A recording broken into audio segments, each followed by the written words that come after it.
Ad-dunya mal'unah, mal'unun ma fiha illa dzikrawah wa ma walahu. Aw aliman aw muta'aliman. Jadi dunia ini semuanya terlaknati. Kecuali yang terkait ingat Allah, ingat belajar, ingat ilmu. Saya sering, karena saya ini termasuk peneliti, saya bikin analogi. Ada rumah itu lengkap, ada kamar mandinya, ada kamar tidurnya, ada makanannya. Tentu yang masuk rumah itu terburuk itu adalah nggak ngerti yang punya rumah itu siapa. Nggak punya rumah itu siapa, kamu langsung makan, langsung tidur, langsung memanfaatkan isi rumah itu tanpa ingin tahu yang punya siapa. Betapa buruknya itu.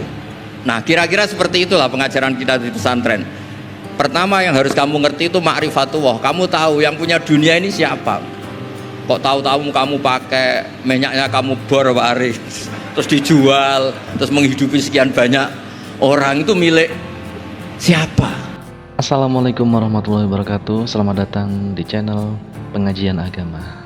Mudah-mudahan kita semua diberikan kesehatan, dimudahkan segala urusan di dunia maupun di akhirat nanti.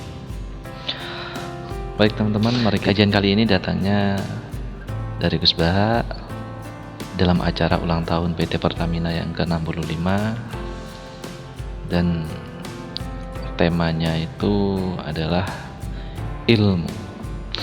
Betapa pentingnya ilmu dan bagaimana kekuatan kalimat la ilaha illallah dan kalimat tauhid lainnya. Mari kita simak video Gus Baha berikut ini.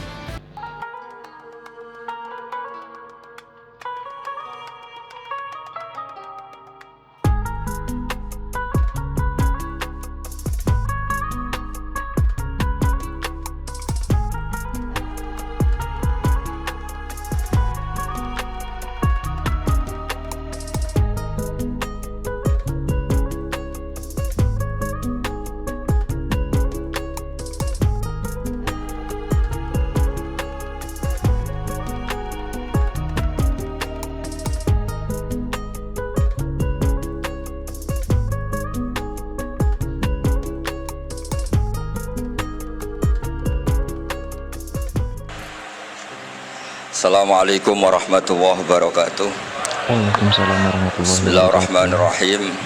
Alhamdulillahirabbil alamin, wassalatu wassalamu ala asyrofil mursalin sayyidina maulana Muhammadin wa ala alihi wa sahbihi ajmain. Amma ba'du.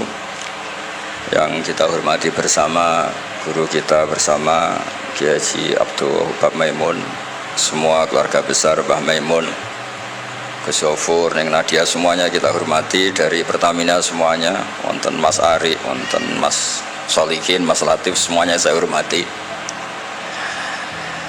Saya sebetulnya sudah 3 tahun yang lalu sering dimintai ngaji sama Pertamina, dan karena saya sudah daftar jadi resi, tengok-tengok di rumah itu sudah nggak mau ya. Alhamdulillah Pertamina punya cara yang agak nggak benar itu, memanfaatkan Gus Yofur ngundang saya. Semoga Allah memaafkan.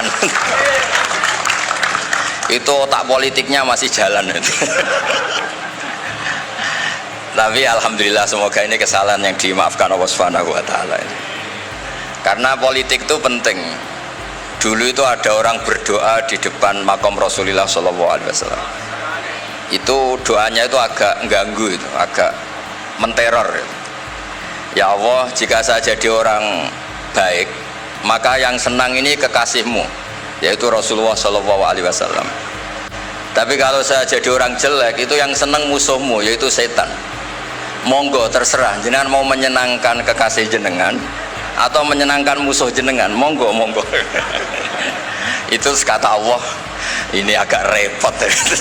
Intinya terus, ya sudah kamu jadi orang baik saja, biar kekasih saya seneng. Jadi kadang-kadang hubungan dengan Allah juga harus pakai politik gitu. Jadi in kuntu sholihan surra habibuk.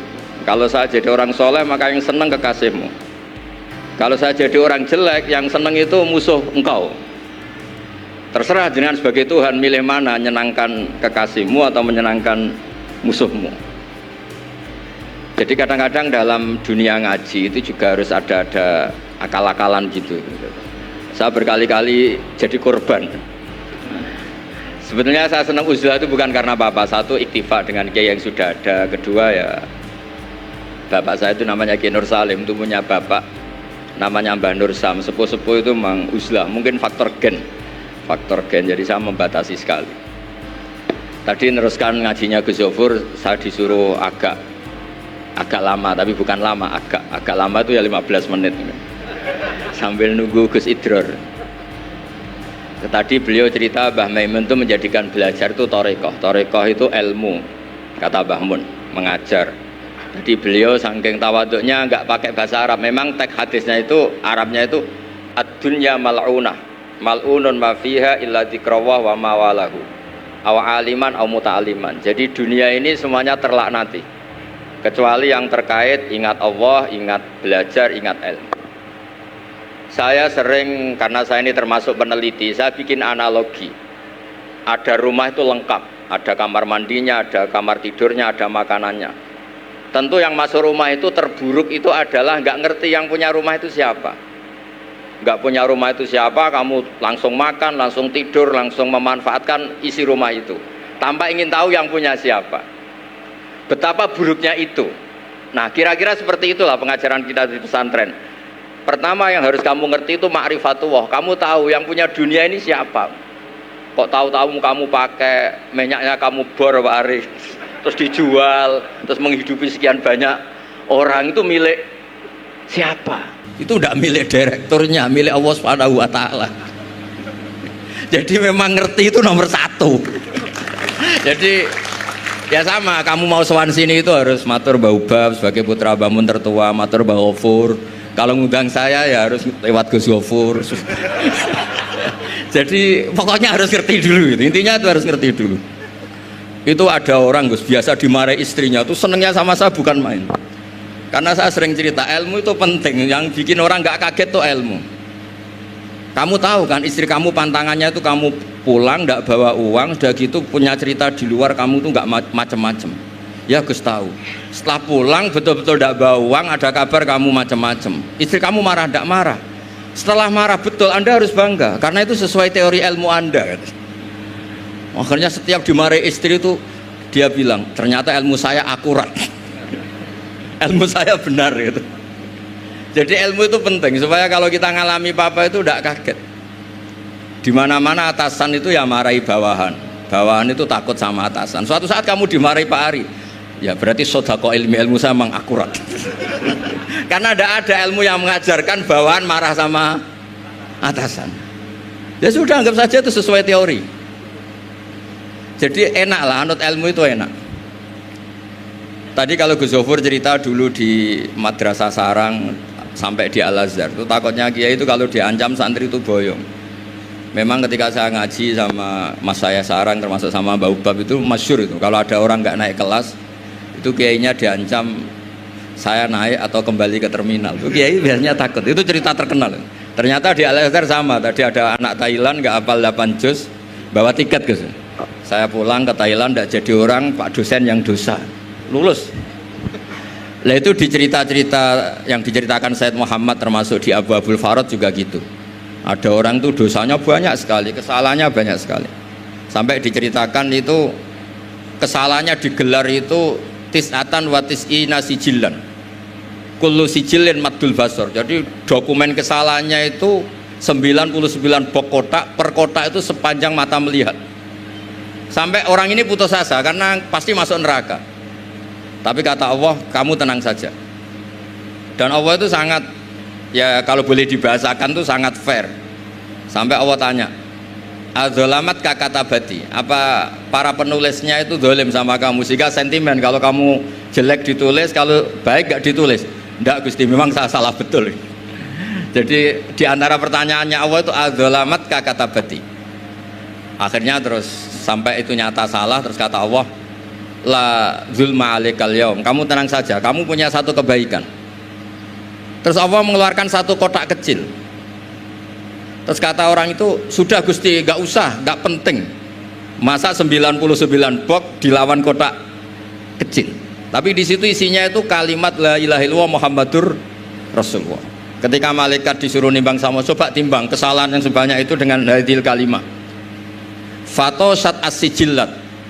Ternyata yang menang itu kalimat la ilaha illallah, yang ini salah, nggak diabaikan. Itu terus kata hadis terakhir, fala yaskulu ma'asmillahi ta'ala syai'un. Dibanding kalimat ini semuanya itu nggak ada artinya. Karena kira-kira logikanya gini, malaikat bisa diteror sama Allah. Kamu berani ngabaikan nama saya. Jadi kalau saya dipanggil orang 1000, terus satu Gus Zofur, itu milih Gus Zofur. Kamu berani mengabaikan putra Mbah Maimun, kan saya tidak berani.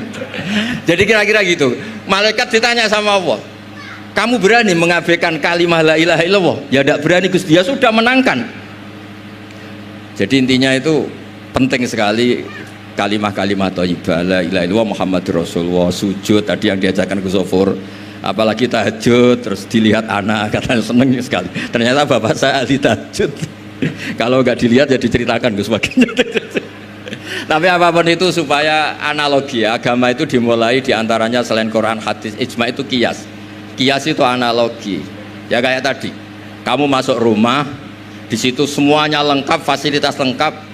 Kamu pakai aja tanpa terlintas tahu yang punya itu siapa, yang mengizinkan itu siapa. Betapa buruknya itu. Sama betapa buruknya kita nikmati alam raya ini kemudian tidak tahu yang punya siapa. Nah, mengerti itu disebut ma'rifatullah. Sehingga orang yang tidak ngerti itu termasuk dalam riwayat tadi, ad-dunya mal'unatun mal'unun ma fiha illa dzikrawah wa mawalahu au aliman au muta'aliman. Nggih niku ngoten mawon kata-kata sing bingung mboten kula tok, jenengan luwih bingung. Mergo napa nggih? Repot kabeh lho. Ilmu nak kakean repot. Kula mawon repot malah jenengan repot. Soalnya tak janjeni swarga ngoten mawon kersane seneng. Mau jare Gus Zofur ngoten. Ada-ada Semarang rene numpak bis mlebu hadis man salaka tariqan yaltamisu fi ilman sahalallahu lahu tariqan apa ilal jannah. Jadi pokoke ngaji teng adat pesantren guys, pokoke sing seneng wis mboten ngancam-ngancam wis. Ini wasiate bapak kula. Bapak kula sering cerita, wong ning omah diamuk bojone utange akeh, ning tempat ngaji diancam neraka. Dadi ning omah diancam, ning tempat ngaji diancam dari min jahanam ila jahanam. Kata bapak saya, pokoke ngaji ku sing seneng. Alhamdulillah guru saya juga guru bapak saya Mbah Maimun tuh kalau ngaji ya guyon itu. Sampai pernah beliau cerita, aku tahu disalahno wong ngaji kok guyon terus. Dawe Mbah Mun lucu. Mergo aku wis iso maca, cara rapati iso ya ora iso guyon, mergo wis meruntus roh kitab iku. Mas kok mikir terkipe piye wis meruntus. Ora kober apa? Guyon. Supir nampun ahli kan santai mawon guyon, nak latihan kan tegar. Jadi kadang-kadang guyon itu buktekno alime orang tertentu, tapi tentu yang sekali Mbah Mun, yang sekali orang-orang itu. Nggih mboten mawon kula kepengin nggih pokoke jenengan ngerti lah kenapa yang tidak mal'un, yang tidak terlaknat itu orang yang ngerti. Karena kamu masuk Pertamina harus tahu direkturnya siapa, prosedurnya kayak apa, masuk rumah juga gitu, nyupir juga gitu. Pertama yang harus tahu ini remnya kayak apa, semuanya harus tahu. Dan tentu di alam raya ini yang penting adalah tahu. Makanya Imam Bukhari ketika cerita babu fadilatil ilm, terus beliau mendalil qala ta'ala fa'lam annahu la ilaha illallah fabada'a bil ilmi. Kata beliau kalimat yang menyelamatkan dunia akhirat itu la ilaha illallah Muhammadur Rasulullah. Hanya kata ilmu yang bisa mendahului kalimat itu, yaitu fa'lam annahu la ilaha illallah. Jadi kalimat yang sesakral itu gak ada kata yang mendahului kalimat itu kecuali kata ilmu, yaitu fa'lam. Kata Imam Bukhari fabada'a bil ilmi. Nggih ngoten mawon Mas Ari, matur nuwun sanget. Assalamualaikum warahmatullahi wabarakatuh. Waalaikumsalam warahmatullahi wabarakatuh. Ilmu jauh di atas segalanya. Begitulah isi dari kajian tersebut. Jadi kalimat tauhid atau kalimat tahlil yang biasa kita sebut la ilaha illallah itu adalah kalimat terkuat. Jadi kekuatan kalimat la ilaha illallah itu masih ada yang mengalahkan versi seperti itu. Apa yang mengalahkan kalimat la ilaha illallah? Yaitu adalah kalimat fa'lam annahu la ilaha illallah. Ketika kita tidak tahu ilmu, kita tidak mengenal siapa pemilik, siapa pembuat, siapa pencipta dari alam raya ini, semuanya sia-sia. Hanya ilmu di atas segalanya. Mudah-mudahan